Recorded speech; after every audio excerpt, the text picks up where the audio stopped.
There's one thing I keep telling Karen. A fence is not a suggestion. My ranch fences aren't just decorative.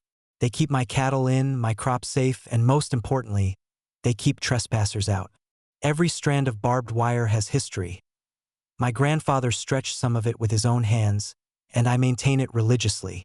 So when I checked my cameras one evening and saw Karen climbing over my north fence like it was a jungle gym, I damn near spat out my coffee. She wasn't sneaking either. She had on khakis, sneakers, and a floppy sun hat, like she was going on safari. She clutched her HOA clipboard as if it were a badge of authority.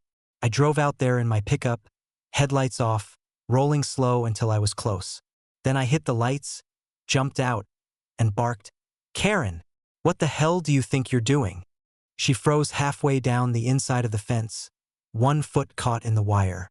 For a second, she looked like a kid caught stealing cookies. But then her chin went up, and that smug smile returned.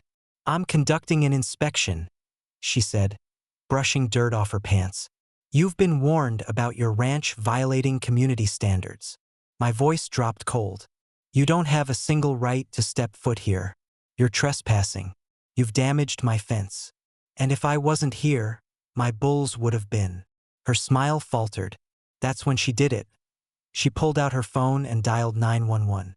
"Hello, yes," she said loudly. "I'm being threatened by a hostile man with livestock.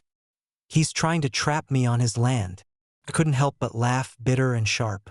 "Lady, you climbed into my pasture. I've got the whole thing on video." Within 15 minutes, 2 sheriff's cruisers pulled up, lights flashing. Deputies stepped out, hands resting near their belts, watching the situation carefully. Karen ran toward them, sobbing dramatically. "Thank goodness you're here. He trapped me inside his fence and threatened me with bulls." The deputy glanced at me. "That true?" I unlocked my phone, pulled up the live feed, and handed it over. The footage showed her climbing the fence, her shoe catching, her wandering into my pasture without so much as a knock at my gate. The deputy's jaw clenched. He turned back to Karen. "Ma'am, you entered his property illegally. He didn't trap you, you trapped yourself. You understand this is criminal trespass." Karen's face turned beet red. She pointed at me. "He's lying. That video could be fake." The deputy sighed, pulled out his body cam, and compared the footage timestamps to his watch. They matched. He looked exhausted, the kind of tired only Karen could cause. "Ma'am, you're under citation for trespassing and property damage. You're lucky he's not pressing felony charges." Karen's shriek echoed through the pasture. "This is harassment. This whole county is conspiring against me." They wrote her a ticket, escorted her back over the fence, and left me standing in the dust. That night, I reinforced the top of my fences with fresh barbed wire and posted new signs: "Private property. Trespassers prosecuted." But the best part? Karen's meltdown went viral. Turns out one of the deputy's body cams captured her screaming, "You can't keep me out.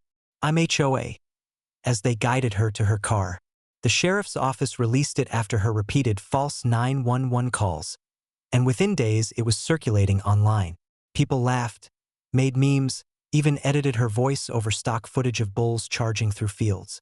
She tried to save face at the next HOA meeting, but even her own board couldn't look her in the eye without chuckling. Me? I just fixed the fence, fed my cattle, and went back to work. Because on a ranch, the land remembers. And anyone who trespasses learns the same lesson eventually. Fences are there for a reason. Cross them and you pay the price.